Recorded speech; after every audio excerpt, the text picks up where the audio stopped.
Hi and welcome along to AFTV Transfer Daily, the show that keeps you up to date with players that have been linked with a summer transfer move to Arsenal.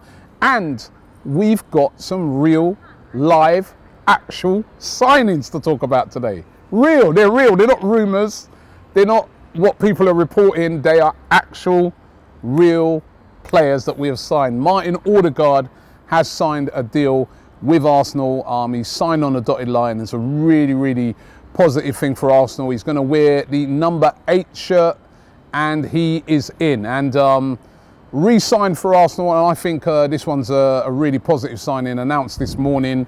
And you know, listen, we knew yesterday that it was going to happen, and it has happened. And signed, unfortunately won't be able to play in the game against Chelsea, but I think a really positive signing by Arsenal. We knew at the start of the window we needed an attacking midfielder, we needed a creative midfielder. We were all really disappointed when Odegaard went back to Real Madrid, and remember he said his goodbyes and everything. We were like, well, now we need to try and get somebody, and that's why Arsenal were after Buendia, and then we turned to Maddison. We were looking at Hosemawa, but it started to emerge that, you know, Odegaard, there's a chance that he could be let go by Real Madrid. You know, Ancelotti come in, wasn't really playing him that much, and now Arsenal have made their move and they've got their man. And for me, at £30 million, that for me, a 22-year-old captain of his country, we've seen what he can do, I think is a very positive signing indeed, and a steal at 30 million. I know a lot of people are going to look on it and they're not going to be super excited, because it's kind of like that thing where, I don't know, you're getting a gift and you already know what the gift is. You know what I mean? Because we had him here already. But it's a sensible signing. It makes perfect sense, and I think it's a very good signing. And I think the signing of Martin Odegaard, I applaud in Arsenal on that one. For me, it's just what Arsenal needed, which was an attacking, creative midfielder, and we've got that. We also needed a backup goalkeeper, and again, news confirmed today that we've got a backup goalkeeper. Mikel Arteta confirming in his press conference that we are signing Aaron Ramsdale. Hasn't been announced yet. Maybe we'll see that one, the full announcement on that one tomorrow. Again, won't be available to play in a game against Chelsea, so that's a bit of a shame. But he is coming in as the backup goalkeeper. You know what? Actually, I say backup goalkeeper. I don't think he's exactly coming in as a backup. He's coming in to compete for that #1 spot, and that's what we want to see. Competition for Leno, and he's going to get it now with Ramsdale, because Ramsdale is a very good goalkeeper. Now, let me just rewind back. I have to admit I was a bit negative on Aaron Ramsdale when we were first sort of muted with signing him, and I think for me most of that was to do with the price. When I saw that Arsenal were looking at paying like 35 to 40 million, which was being quoted for Ramsdale, I was like, are we going mad? No chance. We shouldn't be trying to get Ramsdale, who, you know, been relegated with teams for that sort of price. Ridiculous. However, now that we're understanding that the deal's been done at around about £24 million, and now that I've seen the way Arsenal have gone about this, remember, we were all in, we were going after him. Sheffield United said no, 35 million, 30 million minimum. Arsenal said, see you later, goodbye, we're walking away from the deal. I want you to understand this, because these are the things sometimes when I say I want to see Arsenal getting aggressive in the transfer market. So they said we're walking away from the deal. The player himself now, Ramsdale, obviously wanted the Arsenal move. Obviously he said to Sheffield United, listen, I want to go. Pressure's coming all from him now. Sheffield United realised that, listen, they're not going to be able to get that huge amount of money for him, which they wanted, because, you know, in all fairness, they paid nearly 20 million for him. They've then had to say, right, you know what, we're going to have to sell him, and the deal's been done for around about £24 million with possible add-ons, and the add-ons will be probably based on how many times he plays in the Champions League and Europa League, and if he plays for England, etc. So I think, again, this is good business by Arsenal. We may not see a lot of it, but behind the scenes, to enable them to pull this off, this has been a good deal done by Arsenal, and we needed a keeper that was going to compete with Leno, because Leno recently has not been doing good enough, and this is going to get him right on his toes, and we should see the best brought out of both keepers. So again, a good signing. We needed an attacking creative midfielder. We needed a goalkeeper. We've got both of them. We needed a backup left back. We've got that in Nuno Tavares. We needed a holding midfielder. All right, it's not Basuma, who we all wanted, but we brought in Sambi Lokonga. These are all very positive signings. Also, if you add into the fact that, you know, we secured Smith Rowe on a new deal, you know, all right, he may not be with the Xhaka one, but he's been new deal for him as well. So Ben White as well, I'm forgetting.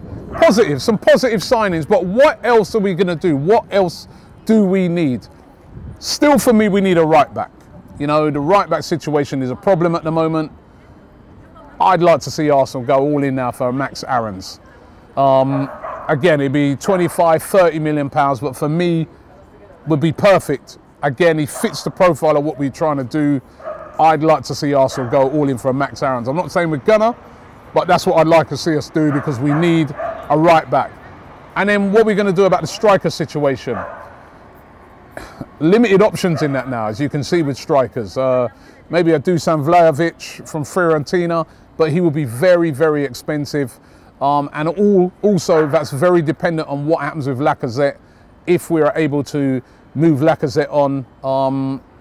And that at the moment is looking very unlikely, because nobody's really come in for Alexander Lacazette yet.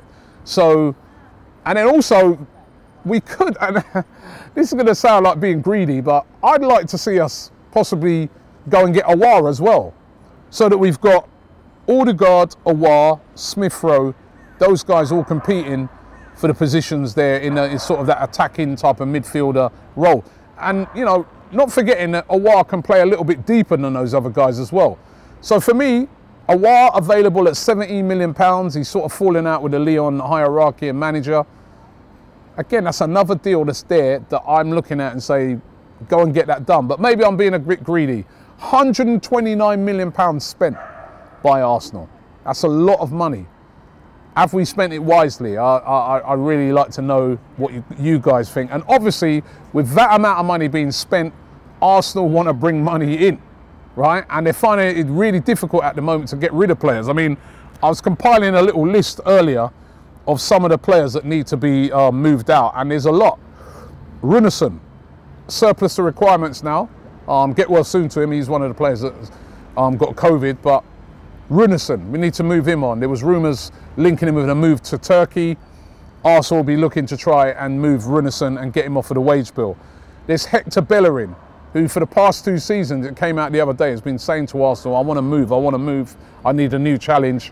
We need to give him that new challenge. We need to move him on. He wants out. I feel we need to move on from him. We need a right back in. Again, I'd go for Max Aarons, but again, no real concrete offers for Bellerin. There was talks of Atletico, but it looks like they're keeping Trippier. Inter Milan, but they brought in Denzel Dumfries. It's going to be very difficult to get Hector Bellerin out. Maybe a loan, but it's Bellerin. There's Kolasinac, who we're probably going to have to end up paying off his contract, but that's another player that needs to be moved out. Lucas Torreira in the midfield. Said he wanted to, Mikel Arteta said he wanted to fight for his place this season, but has been told by Arteta that no, you're surplus to requirements. I'm not sure if we should have done that, but Lazio are after him, Roma are after him, Fiorentina, but all of them want him on a loan deal. Again, Arsenal would prefer to sell him. What's going to happen to him before the end of the window? Ainsley Maitland-Niles. What's going to happen with him? Was on loan at West Brom last season. Are we going to be able to move him on? Mohamed El Neni, rumours today linking him with a move to Besiktas, where he was on loan previously. Again, another player that, you know, how much game time is he going to get now that we brought in Odegaard, now that we, you know, Xhaka's staying, he's going to have limited game time. And then, you know, there's still Willian, still here. Get well soon to him as well, another player who's suffering from COVID. But Willian's still here. Another player that needs to be moved on. Had the, you know, proposed move to the MLS that didn't happen. There's Reece Nelson, loans proposed for him to Crystal Palace and Brighton. Eddie Nketiah, will he still be here? He's injured at the moment, but will he be moved on? I think Arsenal are hoping to have got a deal done for him for around about 20 million. That hasn't materialised. Will Balogun go out on loan? A loan move for him might be make sense. We've signed him to a new long-term deal. And the big one, I think, is Alexander Lacazette. What happens with him? Will we be able to move him on before the end of the window? Will be very, very difficult. And do we want to move him on if we're not going to get a replacement striker in? Because, you know, I thought last year he was our best striker. So what are we going to do with him? 1 year left on his deal, remember. That is the sticky situation here right now. 1 year left on his deal, but Arsenal would like to get him off of the wage bill over, what, £180,000 a week. Huge wages. So going to be really, really interesting to see what happens with those players that need to go out. So positive news, good signings in Aaron Ramsdale, Martin Odergaard. We needed players in those positions, but I think still more to be done. I would still like to see, you know what, we spent £129 million and I'm down here at the ground and walking around here today and chatting to a few fans. Nobody's really excited. Everybody's there agreeing and saying that they're sensible signings. Everybody gets these signings. But I think what would be nice if Arsenal could pull off one signing that fans would be like, wow, yes, right. And we haven't really done that yet. Will they do that before the end of the window? Because I do think you're going to see some surprise players become available at certain clubs. So I think Arsenal are going to be waiting on that situation, and you never know, they could pull off a signing like that. So going to be a real interesting end to the window. But so far, £129 million spent. They have been busy in the market. Now, all they've got to do is start replicating that on the pitch, and they can start with Sunday against Chelsea. Thanks for watching the show today. Don't forget you can subscribe here to AFTV, like this video, and I'll be back in the morning with another Transfer Daily. Don't forget to check out News Daily tonight as well. Looking forward to that Chelsea game at the weekend. Thanks for watching, and I'll see you tomorrow.